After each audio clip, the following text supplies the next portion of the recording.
저는 금산군 보건소 김재원입니다. 오늘은 행복한 태교, 편안한 임신, 건강한 출산을 주제로 이야기 나눠보도록 하겠습니다. 결혼을 하고 엄마가 되는 일은 훌륭하고 보람된 일이기도 하지만 좋은 엄마가 되는 길은 험하기만 합니다.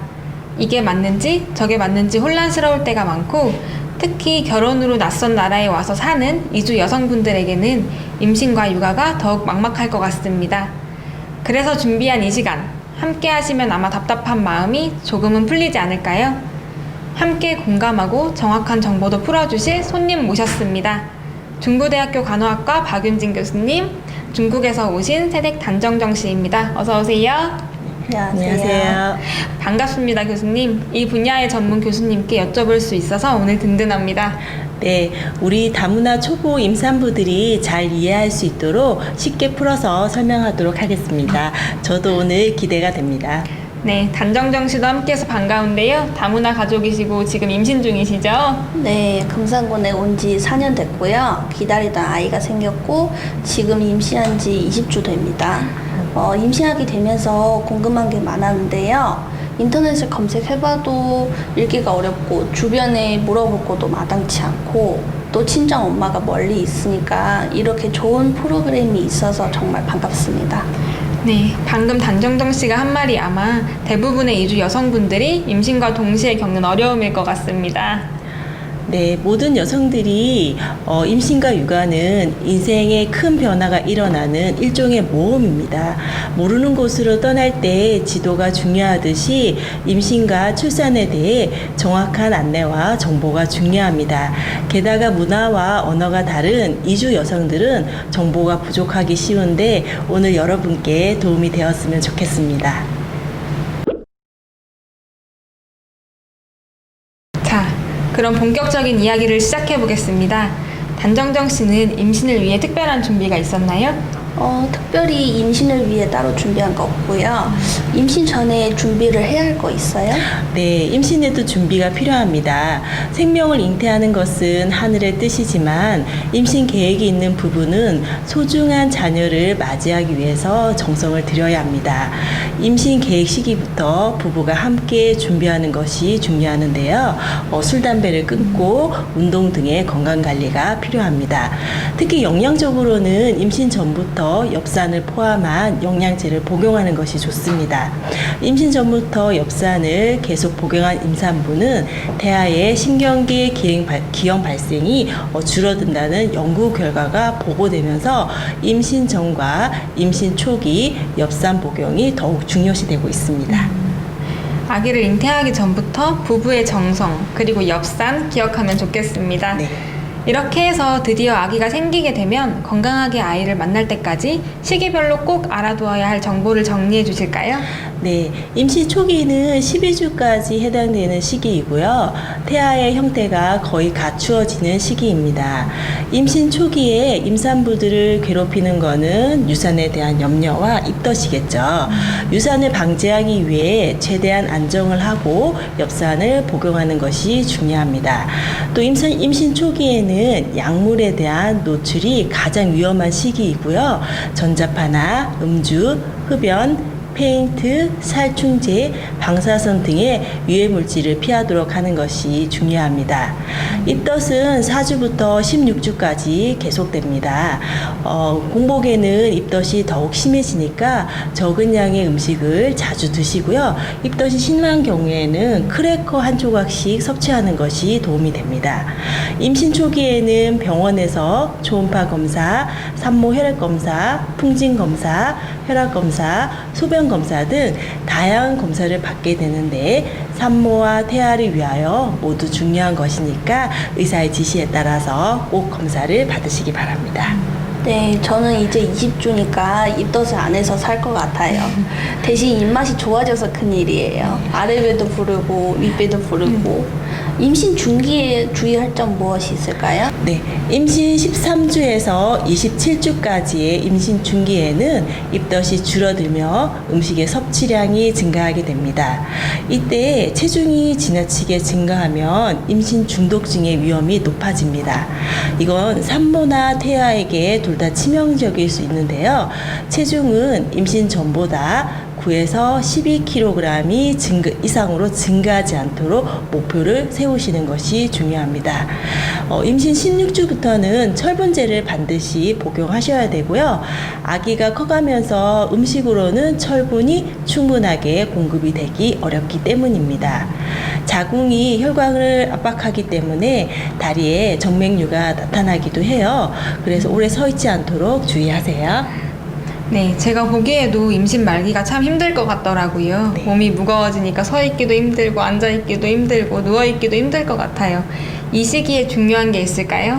네, 임신 말기에는 자궁이 가슴뼈까지 올라와서 위가 압박을 당하는 상태이니까 위에 부담이 되지 않도록 과식은 피하시는 게 좋고요. 혹시나 고혈압이 생기지 않도록 저녁 식사를 하시는 것이 좋습니다. 출산을 준비하는 시기이므로 정기 검진을 일주일에 한 번씩 꼭 받으시고요. 조산에 대비할 수 있도록 조산 신호들을 알아두시면 도움이 됩니다. 붉고 선명한 피가 다량으로 쏟아지는 경우나 질 분비물이 섞여 옅은 색을 띠는 경우도 위험하고요. 양수가 흐르는 느낌, 배가 주기적으로 긴장되고 팽창하는 듯한 느낌도 조산일 확률이 높으니까 빨리 병원으로 가시는 것이 중요합니다. 이런 일은 없어야겠지만 만약의 경우를 위해서 이런 느낌이 들면 조산의 위험이 있다는 것 정도는 알아두면 좋겠습니다. 네, 이번에는 임신부 궁금증 토크박스로 넘어갑니다. 임산부가 되면 조심할 게 많잖아요. 일상생활에서 이거 해도 되는지 안 되는지 헷갈리는 게 많은데 단정정 씨 질문 많이 적어 오셨다고요? 네, 일단 아기를 위해서 나쁠 것 같다는 건 조심하고 있지만 좀 애매한 것들이 있어요. 운전하면 안 된다, 파마하면 안 된다, 커피 마시면 안 된다고 하던데 실제로는 임신 기간에 이거 다 했다는 분도 있고 어떤 게 맞는 건가요? 네, 아직까지는 파마나 염색이 태아에게 해롭다고 확인된 바는 없습니다. 하지만은 화학약품에 예민한 임신 초기에는 삼가하는 것이 좋고 또 파마를 하기 위해서 같은 자세로 오래 앉아있게 되면 몸에 무리가 갈 수 있습니다. 운전도 같은 이치예요. 몸이 괜찮으면 운전을 해도 되지만 오래 앉아있는 장시간 운전은 피하는 것이 좋습니다. 네, 그리고 임신 기간에 감기에 걸리는 경우 약도 안 드시고 고생하시는 분들도 많던데 꼭 그럴 필요는 없다고 하더라고요. 이게 맞나요? 네, 감기는 주로 바이러스에 의한 상기도 감염이고 본래 치료약은 없습니다. 감기약은 다만 증상을 완화시키는 약입니다. 그러므로 감기가 들면 일단 충분히 휴식을 취하시고요. 따뜻한 물과 신선한 과일을 많이 먹는 것이 좋습니다. 하지만 너무 괴로울 때는 병원을 방문하시면 임산부도 안전하게 드실 수 있는 약들이 있어요. 그래서 반드시 의사와 상의하셔서 복용을 하시고요. 또한 임산부가 인플루엔자에 감염이 되는 경우에는 합병증의 위험이 매우 높습니다. 태아의 사산이나 조산을 높이기도 하니까요. 따라서 독감의 주사는 임신의 주기와 상관없이 접종하는 것이 중요합니다. 네, 조심한다고 너무 움직이지 않은 것도 나쁘다고 들었는데 임신부에게 좋은 운동이 있어요? 네, 가벼운 산책이 좋아요. 근데 이때 슬리퍼나 샌들을 신지 마시고요. 운동화를 신고 산책을 하시고요. 또한 초기와 말기를 빼면 수영도 굉장히 좋은 운동입니다. 수영은 운동 효과가 뛰어나면서 몸의 부담을 적게 주는 굉장히 좋은 운동이라고 할 수 있어요. 사실 뭐든 지나친 것을 피하고 임산부가 편안하고 좋은 기분 상태를 유지하는 게 중요할 것 같습니다. 그리고 우리나라에는 태교라는 특별한 문화가 있잖아요. 이주 여성분들도 태교를 이해하면 도움이 많이 될 것 같습니다. 네, 임산부는 신체적 변화뿐 아니라 엄마로서 새로운 역할과 책임으로 인한 불안, 걱정 등 많은 심리적인 변화를 경험을 하죠. 이러한 임산부의 스트레스와 불안이 아기에게 좋을 리도 없고요. 따라서 태교는 이러한 측면에서 임산부와 태아 모두에게 매우 좋습니다. 운동을 하든지 미술을 하든지 음악을 듣든지 아니면 태중의 태아와 대화를 하는 태담 등도 임산부가 즐겁다면 어떤 일이든 태아와 함께 공유하는 것이 매우 중요하고 또 감정적인 교류가 있기 때문에 긍정적으로 작용을 합니다. 네. 오늘 좋은 말씀 많이 나눴는데요. 다문화 임산부를 위해 좀 더 자세한 정보를 알아볼 수 있는 전문 사이트도 있지요. 네, 대표적인 다문화 가족 지원 포탈 다누리를 소개하고 싶은데요. 이 사이트는 13개의 언어로 전화 상담, 방문 상담 등을 하는 곳입니다. 네, 또 저희 금산군에서도 다양한 출산 지원 정책을 펼치고 있는데요. 금산군 보건소에 문의하시면 자세히 알려드립니다. 언제든지 망설이지 마시고 문의 부탁드립니다. 오늘 두 분과 함께한 덕분에 많은 다문화 임산부들이 좀 더 편안한 마음으로 아기와 만날 날을 기다릴 수 있을 것 같습니다. 함께해 주셔서 감사합니다. 네, 감사합니다. 감사합니다. 다음 시간에는 모유 수유에 대한 이야기입니다. 아기와 엄마의 건강을 위해서 너무 중요한 모유 수유, 미리 알아둘 것이 많습니다. 다음 편에서 또 만나겠습니다. 감사합니다.